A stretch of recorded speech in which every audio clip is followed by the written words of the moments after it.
आदरणीय अध्यक्ष महोदय जी, मैं नियम 72(1) के तहत इस विधेयक को पुनर्स्थापित करने पर अपनी सख्त आपत्ति दर्ज करना चाहती हूँ।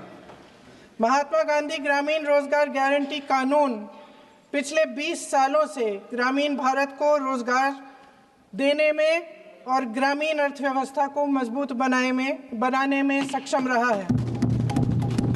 ये एक इतना क्रांतिकारी कानून है कि जब इसको बनाया गया तो सदन के सभी राजनीतिक दलों ने इससे पूरी सहमति दी।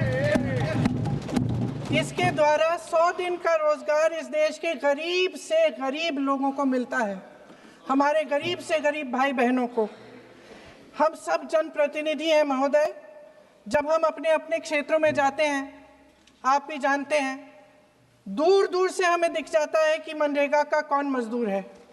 सबसे गरीब होता है, चेहरे पे झुर्रियाँ होती हैं, हाथ मिलाएं तो सर हाथ पत्थरों की तरह।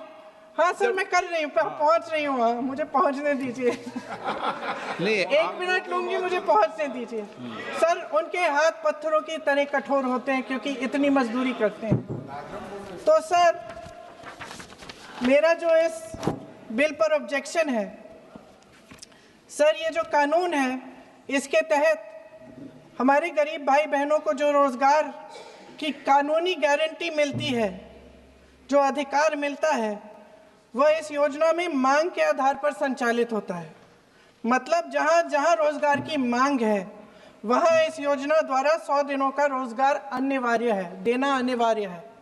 इसके साथ साथ केंद्र से इसके लिए जो पूंजी जाती है वो भी मांग पर आधारित होती है। यानी कि इस योजना के लिए जितने पैसे जहां भेजने हैं, कितने भेजने हैं, वह जमीनी परिस्थितियों पर आधारित होता है और मांग के आधार पर निर्धारित होता है। सर, इस विधेयक की अनुसूची 1 में उपनियम 4(1) और 4(2) द्वारा केंद्र को इजाजत दी गई है कि वे पहले से ही निर्धारित कर लें कि कितनी पूंजी कहां भेजी जाएगी। इससे संविधान के 73वें संविधान संशोधन को नजरअंदाज किया जा रहा है। सर महोदय, इसके जरिए ग्राम सभाओं को इस योजना की मांग की जमीनी परिस्थितियों के आधार पर तय करने का पूरा अधिकार दिया जाता था। आज वो अधिकार कमजोर किया जा रहा है। सर, आखिर बात है, 1 मिनट, जब आप इस पे पूरी डिटेल चर्चा हो तो आप डिटेल बोलना। इस पे आपकी पार्टी शुरुआत है सर, अभी एक शुरुआत है। सर जो हमारे संविधान की जो मूल भावना है कि हर एक व्यक्ति के हाथों में शक्ति होनी चाहिए, वही मूल भावना पंचायती राज में है और उस मूल भावना के विरोध है ये जो अधिनियम जो ये विधेयक आ रहा है। सर, इस विधेयक के जो प्रबंधन है जिससे रोजगार का जो अधिकार है, कानूनी अधिकार है, वो कमजोर हो रहा है, वो हमारे संविधान के विपरीत है। सर ये हमारे इसी सदन ने ये कानून बनाया और इसी सदन ने ये अधिकार जनता को दिया है। ओके। सर, एक और है सर, महात्मा गांधी मनरेगा में 90% अनुदान केंद्र से आता था। इस विधेयक द्वारा ज्यादातर प्रदेशों में अब 60% आएगा, इसको घटाया गया है। ओके।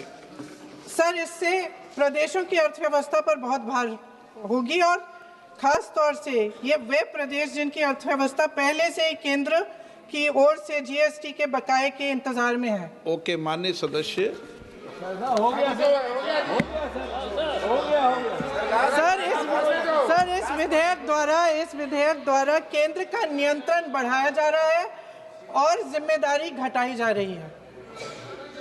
सर, जो 100 दिन का अधिकार आपने 125 करने की बात की है, लेकिन इसमें वेतन की बढ़ोतरी, आपकी जो मजदूरी की बढ़ोतरी है, इसकी कोई बात नहीं है।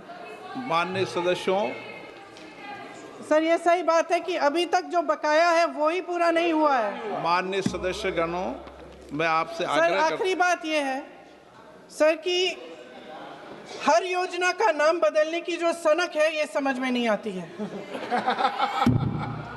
सर जब जब ये किया जाता है तो सरकार केंद्र को पैसे खर्चने पड़ते हैं। माननीय सदस्यों, मैं आपसे आग्रह करता हूं, ये सर आप पोस्टर रख दे नीचे। मैं ये रख दूं? नहीं, आप पीछे वाले माननीय सदस्य, आप 72 में नियम में विरोध कर दें आप। ठीक। सर आखिरी पॉइंट है कि बिना चर्चा के, बिना इस सदन की सलाह लिए इस तरह से जल्दी में विधेयक को पास नहीं होना चाहिए। सर ये विधेयक वापस लिया जाना चाहिए। इसके बदले में सरकार को एक नया विधेयक पेश करना चाहिए। खत्म करूं? महात्मा गांधी जी मेरे परिवार के नहीं थे, लेकिन मेरे परिवार जैसे ही हैं और इस पूरे देश की यही भावना है सर। नो, सर इस पूरे देश की यही भावना है। नो, माननीय सर आखिरी बात यह है कि गहन जांच पड़ताल और व्यापक चर्चा के लिए इसे कम से कम स्थायी समिति के पास भेजा जाना चाहिए और कोई विधायक किसी की निजी महत्वाकांक्षा, सनक और पूर्वाग्रहों के आधार पर न तो पेश होना चाहिए और न ही पास होना चाहिए। धन्यवाद।